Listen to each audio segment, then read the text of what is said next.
আচ্ছা, এখন যে কাহিনীটা হলো ভ্যালু এররের যে মেসেজটা সেটা আসতেছে না। সেটা আসতেছে না। ভ্যালু এররের যে মেসেজটা সেটা আসতেছে না। তাহলে সেটা আমরা কিভাবে আনতে পারি? সেটা আমরা কিভাবে আনতে পারি? আমরা কোডে যাই। কোডে যাই। এখন এখানে ইউজ করছি মেসেজ ডট ইরর। এখন মেসেজ ডট ইরর এর জন্য কি কোনো ট্যাগ বানিয়েছি? চলেন তো আমরা ক্রাড ফর স্টুডেন্টে যাই। ক্রাড ফর স্টুডেন্ট, তাই না? এই যে সি ক্রাড ফর স্টুডেন্ট, আমরা উপরের দিকে যাই। হ্যাঁ, আচ্ছা, তাহলে আমরা দেখতেছি সাকসেসের জন্য বানিয়েছি, ওয়ার্নিং এর জন্য বানিয়েছি, ইনফোর জন্য বানিয়েছি।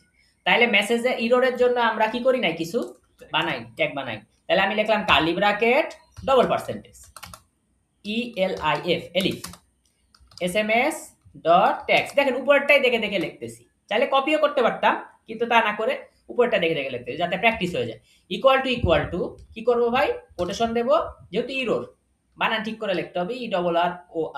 আপনারা চাইলে হচ্ছে ভিউ থেকে বানানটা হচ্ছে কপি করতে পারেন, কোনো সমস্যা নেই। এভাবে ডবল ক্লিক করে কি করব, বা একটা ক্লিক করে আমি কন্ট্রোল ডি কন্ট্রোল সি করা যায়, ঠিক আছে?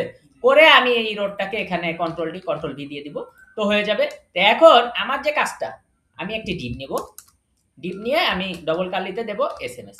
এখন এই এসএমএসটা পাওয়ার এসএমএস এর স্টাইল কি হবে, ওই আগের মতোই অ্যালার্ট দুইবার, প্রথমে একবার অ্যালার্ট লিখবো, বাটনে কিন্তু প্রথমে বিটিএন একবার লিখে নেই, তাই না ভাই? এভাবেই তো।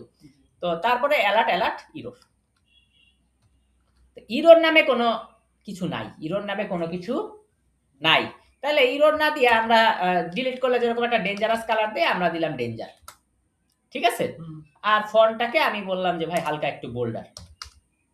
এখানে যাই, যার পরে এবার কন্ট্রোল আর রিলোড মারি, এবার আমি ডিলিট দেই, এই যে ভ্যালু দেওয়া লাগবে। তাহলে বাগ ফিক্স হয়ে গেল।